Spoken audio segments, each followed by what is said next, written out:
Hello everyone, आज की video में हम बात करेंगे info edge India limited stock के बारे में। अब इस स्टॉक पे मैंने 2 मंथ्स बैक एक वीडियो बनाया था जहां मैंने आपको बताया था कि ये कंपनी अपना स्टॉक स्प्लिट करने वाली है।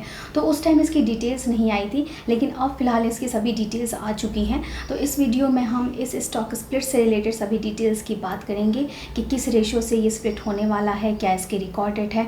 देन कंपनी के बिजनेस मॉडल को देखेंगे, कहाँ से इनका रेवेन्यू आता है, कैसी इनकी परफॉर्मेंस रही है लास्ट फ्यू ईयर्स में, किस तरीके की रिटर्न्स इसने बना के दिए हैं अपने इन्वेस्टर्स को, और कंपनी के फाइनेंशियल्स कैसे हैं। तो इन सभी चीज़ों पे हम बात करेंगे। अगर आपके पोर्टफोलियो में भी ये स्टॉक है तो आप भी देख सकते हैं, और अगर नहीं है और आप इस स्प्लिट का एडवांटेज लेना चाहते हैं तो आपके लिए क्या डिटेल्स जानना ज़रूरी है, उसके लिए वीडियो कंप्लीट देखिए, आपके लिए इन्फॉर्मेटिव हो सकता है। लेकिन उससे पहले अगर आप भी किसी स्टॉक पे अपनी एनालिसिस लगाना सीखना चाहते हैं, शेयर मार्केट की क्लासेस करना चाहते हैं, या फिर म्यूचुअल फंड रिलेटेड गाइडेंस चाहते हैं, तो उसके लिए आप हमें कांटेक्ट कर सकते हैं। कांटेक्ट डिटेल्स आपको हमारे डिस्क्रिप्शन बॉक्स में मिल जाएंगी। वीडियो स्टार्ट करते हैं। सबसे पहले हम इस स्प्लिट से रिलेटेड सभी डिटेल्स की बात करेंगे, उसके बाद हम कंपनी के बिजनेस मॉडल, इसके परफॉर्मेंस और फाइनेंशियल्स को भी देखेंगे। तो सबसे पहले स्प्लिट की बात करूं तो ये स्प्लिट होने वाला है 1:5 के रेशो से। मींस जहां पे इसका फेस वैल्यू ₹10 पर शेयर का है, वो आफ्टर स्प्लिट ₹2 पर शेयर का रह जाएगा। और यहाँ पे जो 1:5 के रेशो से जो स्प्लिट होगा, मींस एक शेयर जो है वो 5 टुकड़ों में बट जाएगा। मींस एक पे आपको 4 और शेयर हो जाएंगे, तो एक शेयर आपके बन जाएंगे 5 शेयर। अब ये वर्क कैसे करेगा? सपोज आपके पास 10 शेयर्स हैं किसी कंपनी के ऑफ ₹100 पर शेयर, तो यहाँ पे जो आपकी इन्वेस्टमेंट वैल्यू है वो है 1000 रुपीज़ की। अब सपोज़ यहाँ पे स्टॉक स्प्लिट होता है 1:5 के रेशो का, तो आपके जो 10 शेयर्स थे वो टूट के हो जाएंगे 50 शेयर्स। तो टोटल नंबर ऑफ शेयर्स आपके 10 से बढ़ के हो गए 50, और वहीं पे जो इन्वेस्टमेंट वैल्यू है वो उसी के प्रोपोर्शन में एडजस्ट हो जाएगी। तो जहाँ पे पहले ₹100 का पर शेयर था, वो अब टूट के हो जाएगा ₹20 पर शेयर। तो आपके नंबर ऑफ शेयर्स बढ़ के हो गए 50, और यहाँ पे जो शेयर प्राइस था वो 100 रुपीज़ से एडजस्ट होके हो गया ₹20 पर शेयर। तो मीन्स आपके 50 × 20 मीन्स 1000 रुपीज़। तो आपकी जो इन्वेस्टमेंट वैल्यू थी वो एज इट इज़ रह गई, उसमें कोई डिफरेंस नहीं आया। नंबर ऑफ शेयर्स बढ़ गए और प्राइस जो है वो कम हो गया, ₹100 से ₹20 का यहाँ पे प्राइस हो गया। तो अब यहाँ पे होता क्या है, अगर आपकी investment value as it is ही रह गई तो यहाँ पे आपको बेनिफिट क्या मिलेगा?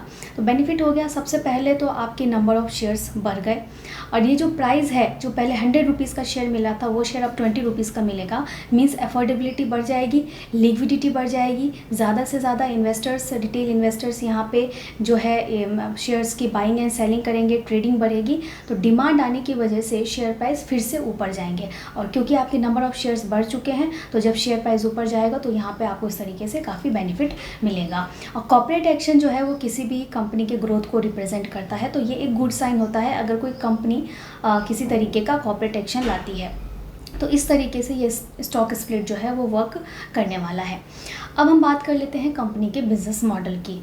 तो कंपनी के बिजनेस मॉडल आप देखेंगे तो ये miscellaneous kind of business company के पास है, जहाँ पे ये जो इन्फो एज इंडिया है वो Naukri.com की पेरेंट कंपनी है। और न सिर्फ Naukri.com के अलावा ये मैट्रिमोनी वेबसाइट जीवनसाथी.com की भी पेरेंट कंपनी है। देन 99 एकर्स जो रियल एस्टेट की कंपनी है उसकी भी पेरेंट कंपनी है। देन शिक्षा.com की पेरेंट कंपनी है। तो कंपनी का जो बिजनेस मॉडल है, जो रेवेन्यू है, वो डाइवर्सिफाई फील्ड से आता है, जहाँ पे कंपनी मैट्रिमोनी में है, रियल एस्टेट में है, देन डिजिटल जो आपका रिक्रूटमेंट प्लेटफॉर्म है वहाँ पे भी है। तो कई जगह से डाइवर्सिफाई होकर कंपनी को रेवेन्यू आता है। तो मिसलेनियस काइंड ऑफ बिजनेस है, मोनोपोली है, और काफ़ी यूनिक बिजनेस मॉडल है।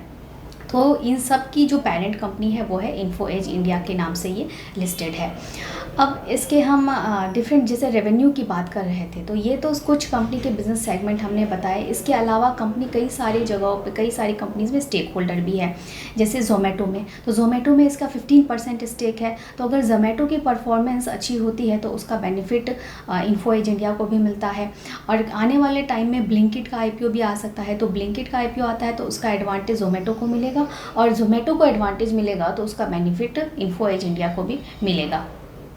देन दूसरा हम बात कर रहे हैं दूसरी कंपनी जैसे कि पॉलिसी बाज़ार। तो पॉलिसी बाज़ार का भी 19% स्टेक जो है वो लेके रखा हुआ है इन्फो एज इंडिया ने। देन प्रिंटो का भी 26% स्टेक जो है वो इन्फो एज इंडिया के पास है। तो इन सब जगहों से भी कंपनी को रेवेन्यू आता है।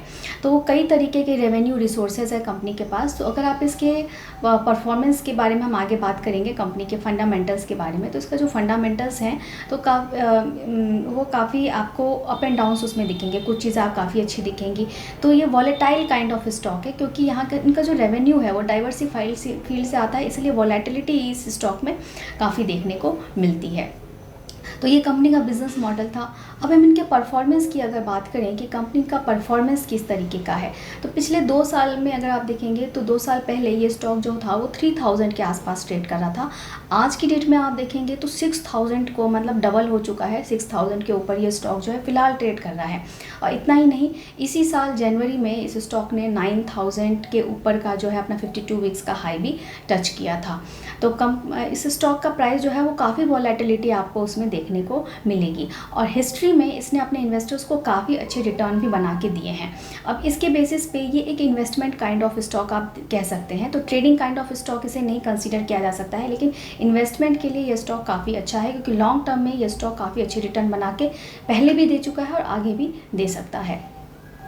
अब यहाँ पे इसके परफॉर्मेंस की बात कर रहे थे, तो पिछले 1 सालों में अगर देखें तो पहले 6 मंथ्स में देखें जब मार्केट काफ़ी वॉलेटाइल था, तो क्योंकि मार्केट वॉलेटाइल था तो उसका असर जो है इस स्टॉक पे भी पड़ा है। तो पिछले 6 महीने में ये स्टॉक 18% से ड्रॉप हुआ है, लेकिन लास्ट 1 ईयर में कंपनी ने जो है अपनी परफॉर्मेंस को मैनेज करते हुए 12% से ऊपर का जो है यहाँ पे ग्रोथ भी करके दिखाया है। तो कंपनी की परफॉर्मेंस अच्छी है।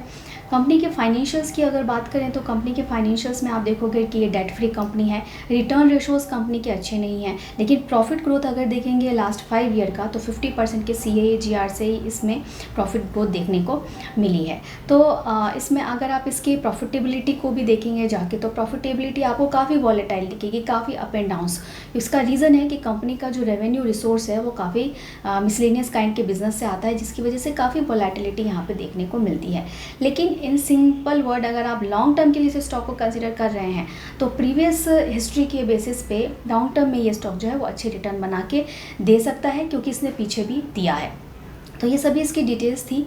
7 मई को इसको रिकॉर्ड डेट है, तो अगर आपके पोर्टफोलियो में है तो इसका एडवांटेज जो है स्टॉक स्प्लिट का एडवांटेज आपको भी मिल सकता है। अगर नहीं है तो 6 मई से पहले अगर आप इसको बाई करके रख लेते हैं तो आपको भी स्प्लिट का एडवांटेज मिल सकता है। तो ये आज का डिटेल वीडियो था। आई होप कि आपके लिए बेनिफिशियल रहा होगा, और ऐसी वीडियोज़ के लिए चैनल को सब्सक्राइब करके रख लीजिए, और वीडियो आपके लिए इन्फॉर्मेटिव लगा हो तो इसे लाइक ज़रूर करिए।